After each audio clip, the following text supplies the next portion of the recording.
bienvenue à ce magazine. Grande question de la profondeur et de l'expertise qui vous entretient pour ce premier numéro sur la problématique de l'environnement avec tous les enjeux qui vont avec. Mais pour commencer, nous prenons ce focus et on revient.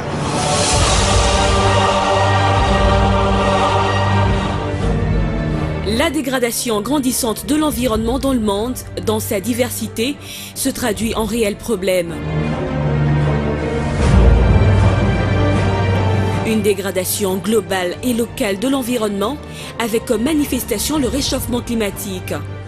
Un phénomène qui transforme le climat de la Terre et son écosystème en entraînant l'apparition de maladies inconnues dans certaines zones géographiques, des migrations de certaines espèces, voire même leur extinction si elles ne peuvent s'adapter au nouvel environnement biophysique.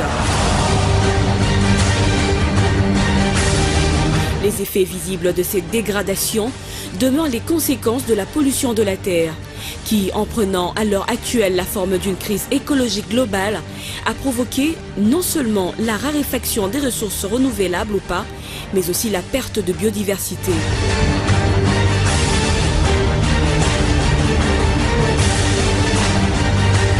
Des effets négatifs déplorables accompagnent ces dégradations de l'environnement car la santé humaine et la qualité de vie des populations en pâtissent.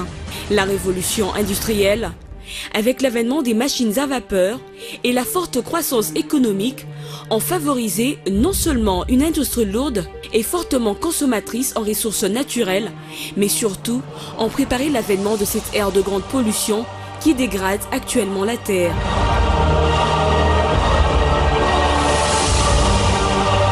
L'humanité tout entière, à travers le temps des gouvernements du monde, consciente de cette menace qui semble permanente, tente de tirer la Terre là où elle est.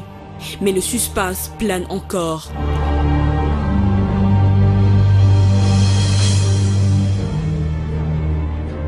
Qui, dans le monde, donnera le vrai coup de pouce et avec quelle volonté? Pour creuser le contenu profond de ce défi de l'heure, grande question à approcher. Norbert Yamba, expert en développement durable. Alors, monsieur Norbert Yamba, bienvenue. Merci bien. C'est quoi le développement durable pour commencer? Merci pour l'honneur que vous me faites en m'invitant à cette première émission que vous venez de mettre en route. Qui du reste, la question que vous posez sur le développement durable, écoutez, il existe une littérature très abondante, mais je ne dois pas retenir alors. Je ne dois pas vraiment pas me verser par rapport à cela. Mais ce que je peux comprendre, c'est que développement, il y a deux notions importantes. Il y a la notion de développement, une notion de durable. Oui. Développement, c'est l'amélioration des conditions de vie. Ça part d'un état moins amélioré à un état amélioré en termes de satisfaction des besoins de la population, avoir de l'électricité, avoir de l'eau, l'alimentation, le logement, les routes, la paix. Donc, d'une manière générale, c'est l'état d'amélioration des conditions de vie d'une population. Alors, durable. Durable simplement parce que ce que nous aurons en termes de stratégie d'amélioration des conditions de vie, il va falloir effectivement que cela soit permanent, soit durable, soit long-termiste. Ça veut dire quoi? Ça veut dire en fait qu'aujourd'hui, la République du Congo, en 2012, en tout cas, nous sommes aux environs de 70 millions d'habitants. En 2030, nous serons 112 millions d'habitants, toute proportion réservée. En 2050, nous serons 147 millions d'habitants. Et donc, lorsque nous voulons satisfaire nos besoins aujourd'hui, nous devons tenir compte qu'il y aura des générations qui vont naître. Absolument. Et il y aura une autre population et nous devons être solidaires par rapport à ces populations-là. C'est comme ça que le développement que nous devons construire dans notre pays ou à travers le monde doit être un développement qui tient compte, qui est solidaire par rapport aux générations futures. De telle sorte que la satisfaction soit visiblement utile pour les générations présentes, mais également pour les générations futures. Et cela exige naturellement qu'on y ait des méthodes, qu'on y ait de stratégie, qu'on ait une mentalité, un état d'esprit, un certain comportement qui corrobore naturellement à cette dynamique de durabilité. Et cela passe donc par la protection de l'environnement. Tout à fait. Il faut protéger, mais il faut conserver, mais il faut aussi mettre en valeur. Parce que l'homme a reçu mission de protéger, d'humaniser, de modeler la nature naturelle, mais de satisfaire ses besoins au regard de cette nature naturelle. Absolument. Alors, qu'est-ce qu'on entend par gouvernance environnementale dans le monde? C'est quoi cette notion? J'étais en train de vous dire qu'aujourd'hui, on est 60 millions à 70. Demain, on sera 112 millions. Et si nous n'avons pas une bonne façon de gérer notre environnement, et donc nous risquons d'avoir trop de problèmes. Et donc, la gouvernance environnementale, c'est la capacité des différents citoyens d'identité donnée à pouvoir mieux gérer cet environnement. Parce que c'est dans l'environnement qu'on doit savoir satisfaire les besoins. Mais si on y va dans la gourmandise, si on y va sans intelligence, si on y va sans savoir qu'il y aura d'autres générations, et donc on risque de créer plus de problèmes que ce que nous assistons aujourd'hui. Et donc la gouvernance environnementale, c'est une gestion de l'environnement qui permet de rationaliser, c'est une gestion rationnelle de l'environnement, qui satisfait les besoins des générations d'aujourd'hui, et bien qui doivent satisfaire également les besoins des générations futures. Est-ce que les dirigeants du monde sont-ils conscients de cette nécessité de protéger, de pérenniser en fait notre environnement? Ils sont-ils conscients? On entend des discours, mais il semble que l'action ne suive toujours pas. Vous savez que, M. Eric, la problématique de la gestion de l'environnement aujourd'hui, c'est une problématique très complexe, très même controversée.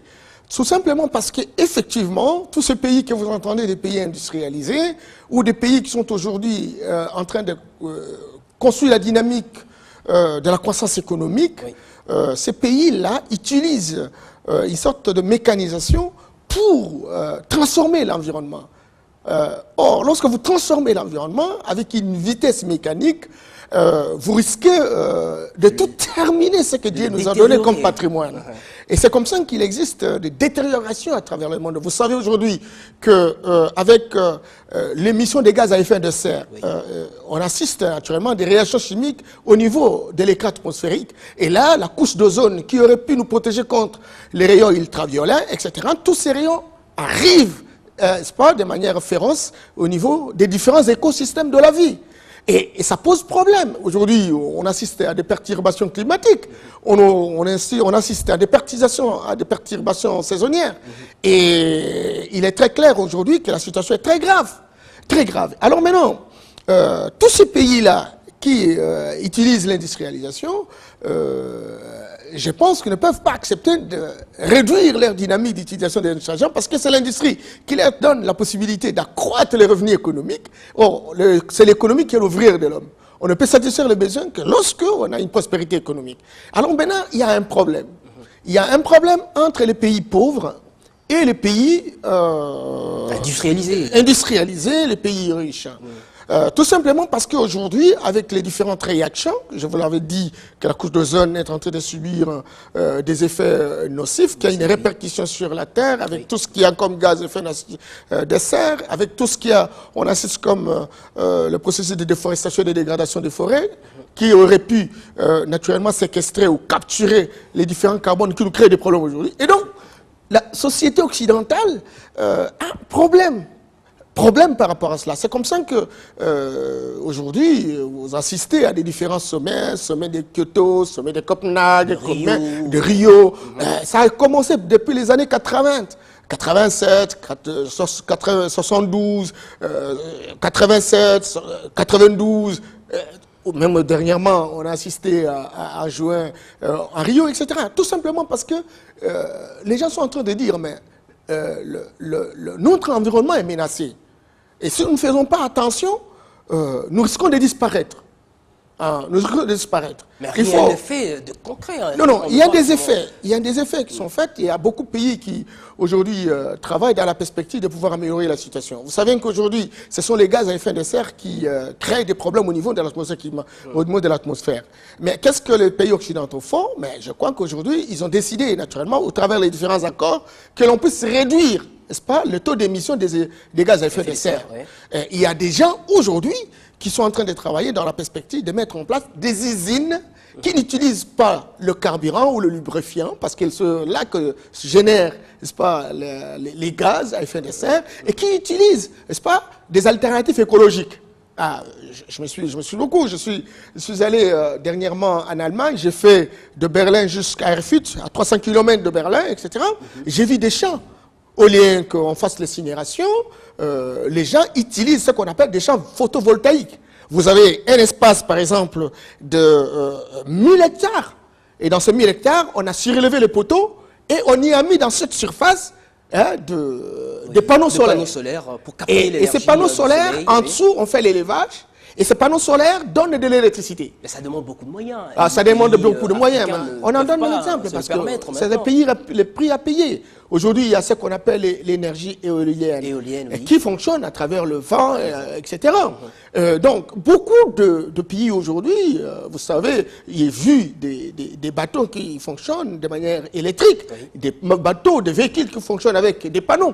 Et les efforts, j'ai même assisté à une conférence à Bruxelles où on est en train même de réfléchir comment utiliser la surface des voitures pour capter l'énergie solaire de manière à faire rouler. Il y a des recherches qui sont faites par rapport à cette question-là. D'accord. Alors, monsieur Yamayamba, vous parlez de l'Europe, mais il n'y a pas que l'Europe qui est touchée. Bien que l'Europe, disons, les pays industrialisés soient responsables de la majeure partie des dégâts de ce que l'on est en train de vivre. L'Afrique, notre pays, le Congo est également touché. Alors, qu'est-ce que nous avons déjà fait ou qu'est-ce que nous pouvons faire pour limiter les dégâts? C'est le grand problème, M. Rick. C'est le grand problème au moment où nos amis, nos voisins de l'humanité sont en train de se battre, etc. Encore que nous avons qu'une seule atmosphère, nous avons qu'une seule terre et qu'il y a des effets planétaires, ça c'est évident. Ce qui se passe au Congo a des effets au niveau des États-Unis. Tout ce qui se passe aux États-Unis a des effets. C'est comme ça que nous assistons à des perturbations climatiques, malgré que nous avons une forêt énorme, 145 millions d'hectares de forêt. Écoutez, ça a beaucoup de répercussions. Vous voyez le changement climatique tel qu'on l'assiste aujourd'hui. Alors, qu'est-ce qui se passe en Afrique? Vous savez qu'il fallait vraiment, Eric, que nous puissions nous mettre d'accord par rapport à cette approche notionnelle de l'environnement. L'environnement, c'est, n'est-ce pas, un ensemble de milliers d'influences sur la vie de l'homme. Il y a le milieu politique. Parce qu'on a tendance à croire que c'est la forêt. Attention. Ce n'est pas ça, l'environnement. Il y a plusieurs détails. Il y a plusieurs détails par rapport à ça. La gestion forestière, vous m'avez posé la question sur la gouvernance environnementale. Lorsque le gouvernement de la République ne sait pas prendre des décisions politiques qui permettent une gestion rationnelle de ce que nous avons comme patrimoine national, à ce moment-là, ça risque d'avoir des répercussions. Imaginez qu'on donne, par exemple, à Kinshasa, tous les espaces verts soient lotis. Et vous savez que ce sont ces arbres-là qui permettent la séquestration des carbone. C'est une décision politique qui a une répercussion nocive sur la situation des citoyens. Absolument. Il y a une influence économique. Tous ces opérateurs économiques qui opèrent, qui ont des entreprises, des productions, etc. Vous savez ce que cela représente lorsqu'on doit détruire la forêt, qui est censée être un puits écologique, c'est-à-dire un puits pour capter le carbone. Et à ce moment-là, on a vraiment des problèmes. Il y a les aspects culturels. Lorsque vous voyez les gens utiliser le feu de brousse pour faire les cultures, les feux de brousse, et vous savez, le feu de brousse, ça diminue ce qu'on peut appeler la forêt.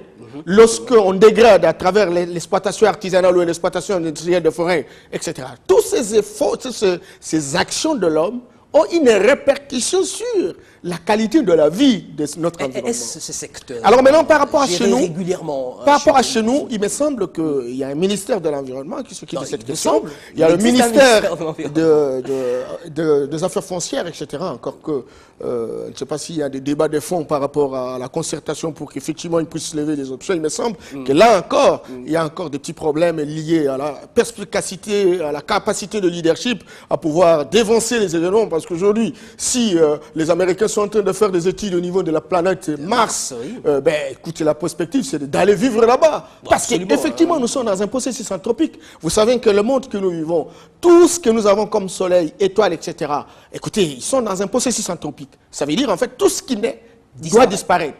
Et donc, le soleil disparaîtra un jour. Mais il est très clair qu'aujourd'hui, plusieurs millions, avec la destruction de la couche d'ozone, il y a un grand trou.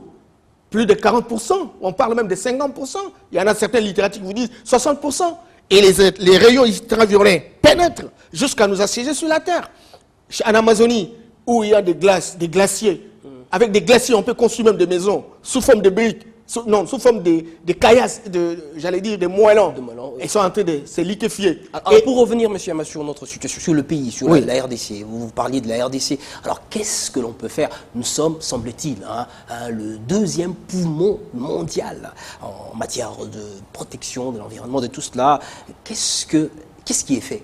Qu'est-ce que nous pouvons faire pour rentabiliser en fait cette situation qui est en fait comme un miracle du ciel? Monsieur Rick, vous avez raison, vous savez, il y a des bassins. Il y a le bassin d'Amazonie, qui a près de 820 millions d'hectares de forêt. Oui. Et vous avez le bassin du Congo, qui a 235 millions de forêts. Et vous savez, dans le bassin du Congo, vous avez le Congo-Kinshasa, le Cameroun, le Gabon, tous ces pays, etc. Mais le Congo, à lui seul, a 145 millions d'hectares de forêt. Énorme. Et donc, nous sommes un deuxième puits écologique du monde. Aujourd'hui, le Brésil, qui fait le pilotage au niveau du bassin d'Amazonie, qui a en fait occupé la 8e puissance économique du monde, est allé jusqu'à la 6e puissance économique du monde, dépassé jusqu'au point de dépasser la Grande-Bretagne. Tout simplement parce que le Brésil a bien géré sa forêt. Ah bon? C'est juste la forêt? Eh bien, la forêt, les espaces sont bien gérés, il y a un aménagement forestier.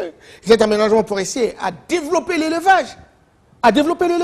Et la compensation, il y a une bonne négociation, une capacité de plaidoyer, etc. Vous savez qu'au niveau des institutions internationales, il y a ce qu'on appelle le crédit carbone.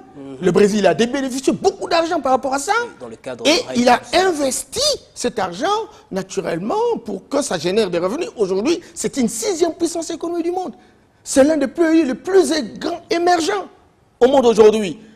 Vous voyez, donc, et nous, le Congo, nous avons 0,7%. Il y en a ceux qui disent que c'est 1% dans le produit intérieur brut. Simplement parce que malgré l'existence des entreprises forestières, d'exploitation, etc., elles ont été 156 qui ont sollicité le contrat de concession forestière. Et bien bon, aujourd'hui, il y en a 80, environ 80. Mais on ne va pas au-delà d'1%. On ne va pas au-delà d'1%. Et vous savez que nous avons des grandes potentialités de 500 millions de mètres cubes de bois. Nous avons la possibilité de pouvoir exploiter 6 à 10 millions de mètres cubes par an. Et aujourd'hui, nous n'atteignons pas plus de 500 mètres cubes de bois. Il me semble, nous, lorsque vous voyez un article d'un professeur, c'est essentiellement les idées de René Dimos, il est agronome, essentiellement les idées de Balandier lorsqu'il est sociologue, etc. Et donc, on ne connaît pas des réalités chez nous. C'était un débat intéressant. Je crois qu'on aura le temps, on aura l'occasion de revenir là-dessus.